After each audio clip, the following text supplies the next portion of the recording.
सुशांत सिंह राजपूत की मौत ने हम सबको झंझोड़ के रख दिया है, मगर कुछ लोग जो इस चीज में माहिर हैं कि कैसे पैरेलल नैरेटिव चलाना है, वो इस तरह से चला रहे हैं कि हाँ, जिनका दिमाग कमजोर होता है वो ये डिप्रेशन में आते हैं और सुसाइड वगैरह कमिट करते हैं। जो बंदे ने स्टैनफोर्ड की स्कॉलरशिप, वो रैंक होल्डर है in his entrance for engineering, उसका दिमाग कमजोर कैसे हो सकता है? अगर आप देखें उनके कुछ लास्ट पोस्ट, वो क्लियरली कह रहे हैं कि लोगों को बैक कर रहे हैं कि प्लीज मेरी फिल्में देखो, मेरा कोई गॉड फादर नहीं है, मुझे निकाल दिया जाएगा इस इंडस्ट्री से। अपने इंटरव्यू में वो जाहिर कर रहे हैं कि मुझे क्यों नहीं ये इंडस्ट्री अपनाती है, I feel like a left over. तो क्या इसमें इस हादसे की कोई बुनियाद नहीं है? किस तरह से अगर किसी और स्टार किड ने इस तरह से 6-7 के साल के स्पैन में काय पोचे जैसे उनको कोई डेब्यू की कोई एक्नॉलेजमेंट, कोई अवार्ड नहीं मिला, या केदारनाथ या धोनी या छिछोरे जैसी फिल्म, एक गली बॉय जैसी एक वाहियात फिल्म को सारे अवार्ड मिलते हैं। Chhichhore is the best film and the best director, उनकी फिल्म को कोई एक्नॉलेजमेंट नहीं। हमें आपसे कुछ नहीं चाहिए, हमें आपकी फिल्में नहीं चाहिए, लेकिन जो हम खुद करते हैं आप हमारे एक्नॉलेजमेंट क्यों नहीं हमें देते हैं?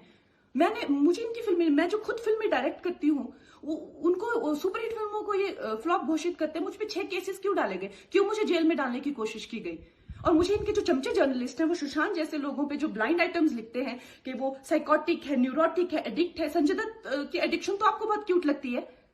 वो लोग मुझे मैसेज करते हैं कि तुम्हारा बहुत डिफिकल्ट टाइम है, तुम ऐसा वैसा स्टेप मत उठा लेना। ऐसा क्यों कहते हैं मुझे? ये क्यों मेरे दिमाग में डालना चाहते हैं कि आप सुसाइड कर लीजिए? तो ये सुसाइड थी कि ये प्लान मर्डर था? लेकिन सुशांत की गलती यही है कि वो उनकी बात मान गया। उन्होंने कहा तुम वर्थलेस हो, वो मान गया। उसने he didn't remember what his mother told him. उन्होंने कहा कि तुम्हारा कुछ नहीं होगा, वो मान गया। वो चाहते ही ये है कि वो इतिहास लिखे और ये लिखे कि सुशांत कमजोर दिमाग का था। वो ये नहीं बताएंगे कि क्या सच्चाई क्या है। तो हमें ये डिसाइड करना है कि who will write the history, we will decide that. इस तरह का प्रचार हम अक्सर देखते आए हैं। जो भी हमारी फिल्म इंडस्ट्री के होनहार कलाकार हैं या जो इस देश में खुद को बुद्धिजीवी कहते हैं, अक्सर इस तरह के कार्ड्स लेके, हाथों में मोमबत्तियां लेके, पत्थर लेके, पेट्रोल बॉम्ब्स लेके सड़कों पे निकल जाते हैं देश को जलाने के लिए या किसी मुद्दे को अंतर्राष्ट्रीय बनाने के लिए। मगर उनकी मानवता तभी फूट पड़ती है जब इसके पीछे कोई जिहादी एजेंडा हो। मगर किसी और को अगर उनका इंसाफ दिलाना हो तो इनके मुंह से चू तक नहीं होती। जिस तरह से भेड़िया भेड़ की खाल में छुपा होता है ना, उसी तरह से जिहादी एजेंडा वाले लोग जो है सेक्युलरिज्म की खाल में छुपे हुए हैं। हिंदुओं को ये सेक्युलरिज्म सिखाते हैं, मतलब रिवर्स साइकोलॉजी की भी हद होती है। जो रिलीजन ना कि हमें सिर्फ मानव से प्रेम करना सिखाता है, हर धर्म का सम्मान करना सिखाता है, जीव जंतु, पशु पक्षी, पेड़ पौधे, ग्रह, ब्रह्मांड, वायुमंडल, हर चीज की हमें पूजा करना सिखाता है, उन्हें सेक्युलरिज्म सिखाते हैं। आप ये कश्मीर में जो अजय पंडित जी के साथ हो, वहां जो पंडितों की दुर्दशा है, कश्मीर में इस्लाम आया कैसे? आप बहुत अच्छी इस पुस्तकें भी लिखी गई है, आप देख सकते हैं इंटरनेट पे भी। शाहमीर का नाम का एक ट्रेडर हुआ करता था, मैं संक्षिप्त में आपको बताऊंगी। तो वहां का जो राजा था सुखदेव, उसके वहां उसने शरण ली हुई थी। उसके जो पूर्वज थे वो हिंदू ही थे, वो कन्वर्ट हुए थे। और किस तरह से फिर उसने सत्ता बदली, और जैसे ही भी है वहां पे Shahmir dynasty is the longest ruling dynasty. मगर उस तरह से फिर जैसे जैसे हिंदूज की पॉपुलेशन डिक्लाइन होती गई, 600-700 सालों में अब नाम मात्र रह गई है, उनको भी मार काट के हर दिन वहां खून की नदियां बहती है। तो ये सत्य है और इतिहास इस चीज का गवाह है कि जहां हिंदूज नहीं है वहां सेक्युलरिज्म भी नहीं है। तो मैं माननीय प्रधानमंत्री जी से ये निवेदन करती हूं कि पंडितों को कश्मीर वापस भेजा जाए और उन्हें उनकी जमीन दी जाए और वहां पे हिंदुइज्म की फिर से स्थापना की जाए। और अजय पंडित जी का बलिदान व्यर्थ नहीं जाना चाहिए। जय श्री राम। कंगना, आपने हर उस पॉलिटिकल या सोशल इशू पे बात रखी है बेबाक ढंग से, जो एक आम आदमी से सरोकार रखती है। आपने जेएनयू पे बात की, सीए पे बात की, हाल ही में निर्भया। फिर भी मेरा स्टूडियो कहता है मीडिया से बात करो, मैंने कहा सारी तो मैंने बात कर ली। और क्या मतलब, ऐसा कोई मुद्दा नहीं है जिसका मैंने आंसर नहीं दिया हुआ है। हाल ही में निर्भया पे जो ये रह गया था। अच्छा, ओके, बताइए। जो वर्डिक्ट आया उस पर आप क्या कहना चाहती हैं, और ये क्या आपको लगता है कि इस तरीके से जो कोर्ट की तरफ से वर्डिक्ट आ रहे हैं उससे रेप कम होंगे, या फिर जो आम मानसिकता है लोगों की विमेन के प्रति वो कम होगी? उनको हैंग करने का दो जो भी, एक तो वो माइनर था, उसको माइनर कहते हैं। जो रेप करता है, जो कि रेप करने के काबिल है, वो कौन से उससे माइनर बनता है? वो कौन सा स्टैंडर्ड इन लोगों ने बनाया हुआ है जो उसको माइनर बता रहे हैं? जो बंदा रिप्रोड्यूस कर पा रहा है, रेप कर पा रहा है और इस तरह की हरकतें कर पा रहा है, तो सबसे पहले वो माइनर है ही नहीं। ऊपर से ऐसे ऐसे लोगों को चौराहे पे मारना चाहिए, उनको वहाँ पे हैंग करना चाहिए, ताकि सबको पता चले कि क्या होता है रेप और क्या उसकी सज़ा होती है। और ये कोई इतने सालों बाद इतने सालों बाद वो माँ भी इतनी सफ़र कर रही हैं, उनके पिताजी इतने सफ़र कर रहे हैं, पूरी फैमिली की क्या हालत होगी, उनका अभी क्या बचा होगा इतने सालों में उनका संघर्ष कर करके, कहाँ जाएंगे वो गरीब लोग, पैसे हाई कोर्ट से सुप्रीम कहाँ जाएंगे वो। मतलब ये कैसा समाज है। तो मुझे तो नहीं लगता कि इन लोगों को ऐसे चुपचाप मार देना चाहिए। तो ऐसे मारने का क्या फ़ायदा जब आप एग्जाम्पल ही सेट ना कर पाए। उन लोगों को चौराहे पे हैंग करना चाहिए, चौराहे पे मारना चाहिए सबके सामने। Members of the media, thank you so much for the questions. We are now going to request the star cast for the photo opportunity. Let's see the film now. We are all very anxious. हमारा आज show है और आप लोग भी शायद कल film देख रहे Yes. हैं। हाँ जी, Kangana, at the same time, there are certain. I mean, there is a lady in the country who is saying that just like Priyanka Gandhi, even Nirbhaya's mother should forgive. उस lady को उन लड़कों के साथ 4 दिन jail में रखो,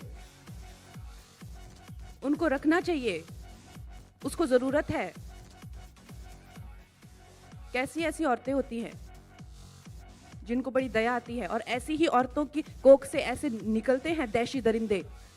ये भी किसी की कोख से ही निकले हैं।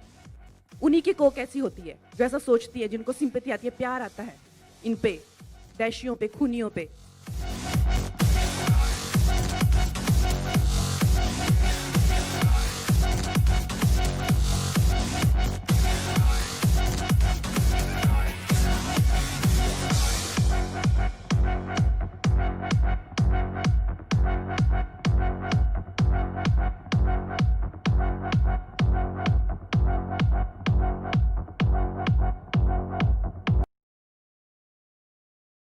But can being the sole female protagonist be a formula? Is it true that you've turned down various roles because you're not the sole female protagonist, or sole protagonist as it were, in the film? Is it true about Sultan, for instance, that you said no because that was a Salman Khan film? Is it true, and this has been reported, you'll have to confirm this or deny, of course, that you said no to Thugs of Hindustan that stars Amir Khan and Amitabh Bachchan? Now a film like, say, for instance, Sultan, that's going to travel a wide distance.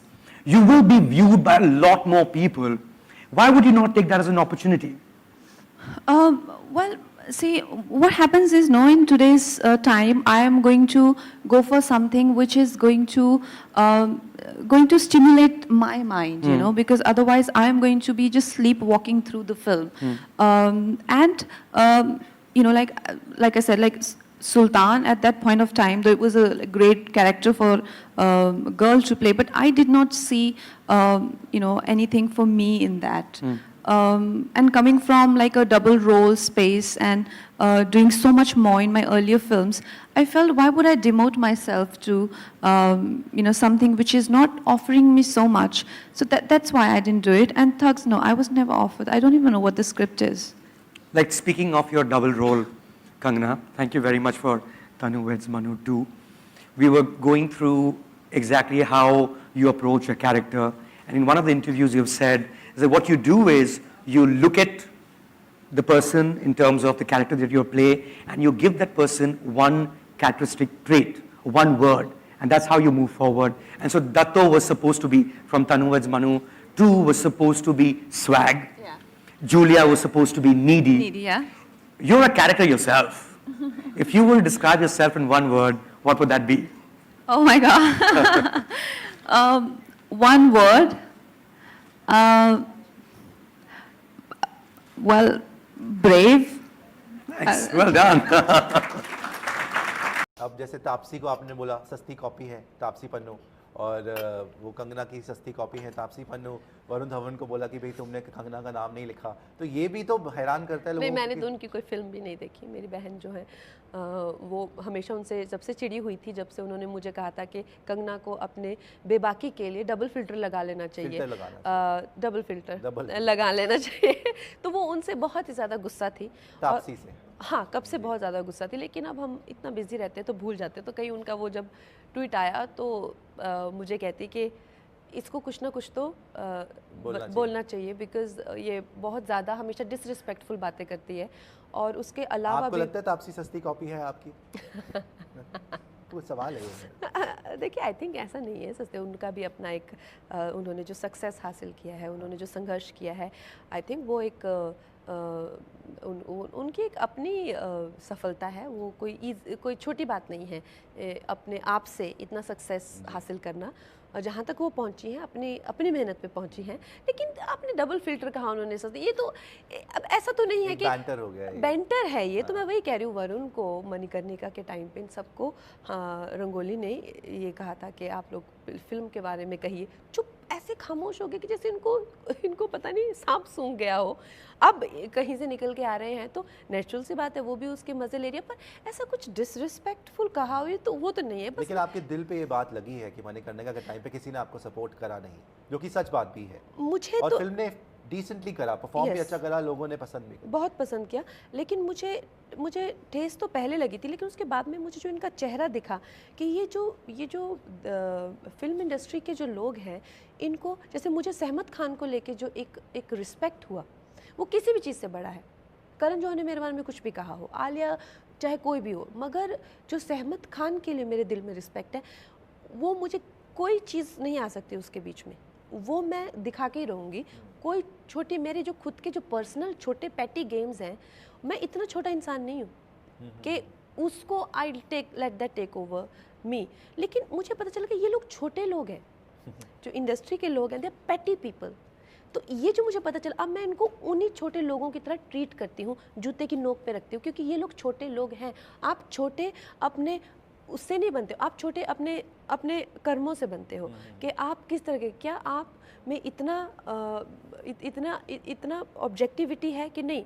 ये रानी लक्ष्मीबाई की film है, कंगना क्या होती है, रानी लक्ष्मीबाई कोई भी play करेगी, वो हमारे देश की गरिमा है, वो the very symbol of feminism है। रानी लक्ष्मीबाई का बच्चे नाम लेकिन उनको वो चीज़ नहीं, कंगना इसमें है, इसका कोई थोड़ा सा फ़ायदा ना हो जाए, हम लोग सब अभी भाग जाते हैं, छुप जाते हैं कहीं, हमको सुनाई नहीं दे रहा, हमको मैसेजेस नहीं मिल रहे, हमको फ़ोन्स नहीं दिख रहे, हम है ही नहीं। फिर अचानक से आप महीने बाद आ जाते हैं, तो हम क्या आपकी पूजा करेंगे क्या?